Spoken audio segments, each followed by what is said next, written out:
سارہ کی آنکھوں میں امید کی ہلکی سی چمک احد کو دکھائی دی تھی۔ اس نے ایک لمبی سانس لی، گویا دل کا سارا بوجھ اتارنے کی تیاری کر رہی ہو۔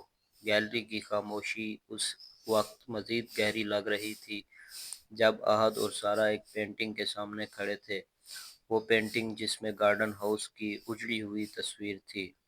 سارہ دھیمی آواز میں: ٹھیک ہے احد، میں آپ پر بھروسہ کرتی ہوں۔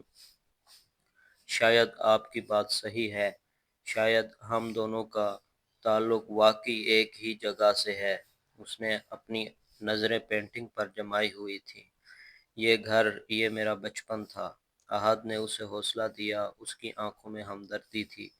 مجھے بتائیں سارہ، مجھے ہر بات بتائیں جو آپ نے چھپا رکھی ہے، شاید میں آپ کی مدد کر سکتا ہوں۔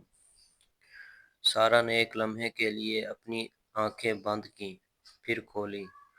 اس کی آواز میں گہرا درد تھا جو اس نے اتنے عرصے سے اپنے اندر دبا رکھا تھا۔ سارہ، یہ کہانی وہاں سے شروع ہوتی ہے جب میں بہت چھوٹی تھی۔ میرا خاندان، جاوید خاندان، اسی گارڈن ہاؤس میں رہتا تھا۔ یہ گھر میری دادی کا تھا۔ ہمارے پڑوس میں عنایت خاندان رہتا تھا، آپ کے والد کا خاندان۔ سب کچھ ٹھیک تھا، بچے ایک ساتھ کھیلتے تھے۔ پھر ایک دن میرے چاچا، جو اس گھر کے واحد وارث تھے، ان کا ایک پراسرار حادثے میں انتقال ہو گیا۔ سارہ کی آواز بھر آئی۔ احد نے خاموشی سے سنا۔ اسے اندازہ ہو رہا تھا کہ بات کتنی سنگین ہے۔ سارہ: چچا کی موت کے بعد میری دادی بہت بیمار ہو گئی۔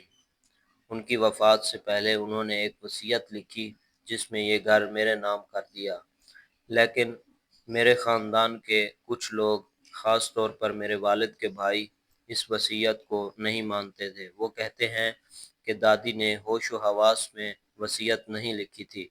اسی وجہ سے یہ معاملہ عدالت میں چلا گیا اور اس کے بعد سے یہ گھر خالی پڑا ہے۔ سارہ نے گہری سانس لی۔ مسئلہ یہ نہیں کہ گھر کس کے نام ہو، مسئلہ یہ ہے کہ میرے والد کے بھائی، وہ اس گھر کے پیچھے پاگل ہیں۔ انہیں لگتا ہے کہ اس گھر میں کوئی خزانہ ہے یا کوئی ایسی چیز چھپی ہے جو انہیں امیر بنا دے گی۔ وہ اسے کسی بھی قیمت پر حاصل کرنا چاہتے ہیں اور وہ مجھ پر دباؤ ڈال رہے ہیں کہ میں اپنے دعوے سے دستبردار ہو جاؤں۔ احد حیرت سے: خزانہ؟ یہ کس قسم کا خزانہ ہو سکتا ہے؟ سارہ: مجھے نہیں معلوم، لیکن میرے چاچا بھی اسی بات کی تحقیق کر رہے تھے جب ان کی پراسرار موت ہوئی۔ پولیس نے اسے حادثہ قرار دیا، لیکن مجھے لگتا ہے کہ ان کی موت کے پیچھے کچھ اور کہانی ہے۔ میرے چچا کے پاس اس راز سے متعلق کچھ اہم دستاویزات تھیں۔ ان کی موت کے بعد وہ غائب ہو گئیں اور مجھے ڈر ہے کہ اگر یہ راز کھل گیا تو میری اور میری ماں کی زندگی خطرے میں پڑ جائے گی۔ سارہ کی آنکھوں میں ایک بار پھر خوف نمایاں تھا۔ احد نے اسے تسلی دی: میں سمجھتا ہوں سارہ، میرا خاندان بھی اس گھر کا دعوے دار رہا ہے، لیکن میرے والد نے ہمیشہ اس معاملے سے دامن بچانے اور کہتے تھے کہ اس گھر میں کچھ ایسا ہے جو صرف تباہی لاتا ہے۔ احد کو یاد آیا اس کے والد کی گارڈن ہاؤس کے متعلق عجیب و غریب باتیں جو وہ اکثر کہتے تھے لیکن کبھی وضاحت نہیں کرتے تھے۔ احد: کیا آپ کو یاد ہے کہ آپ کے چچا کی موت سے پہلے وہ کن چیزوں کی تحقیق کر رہے تھے؟ کوئی خاص بات، کوئی جگہ یا کوئی نام؟ سارہ نے اپنی یادداشت پر زور دیا۔ انہوں نے ایک بار ذکر کیا تھا ایک پرانے کنویں کا۔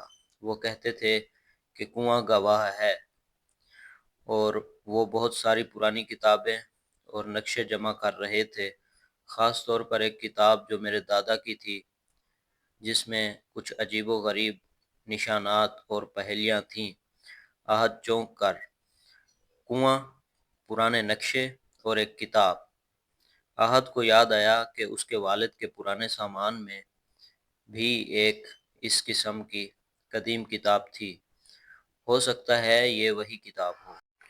آپ کے چچا کا نام کیا تھا؟ احد نے پوچھا۔ زاہد، سارہ نے جواب دیا۔ احد کو لگا کہ وہ صحیح سمت میں جا رہا ہے۔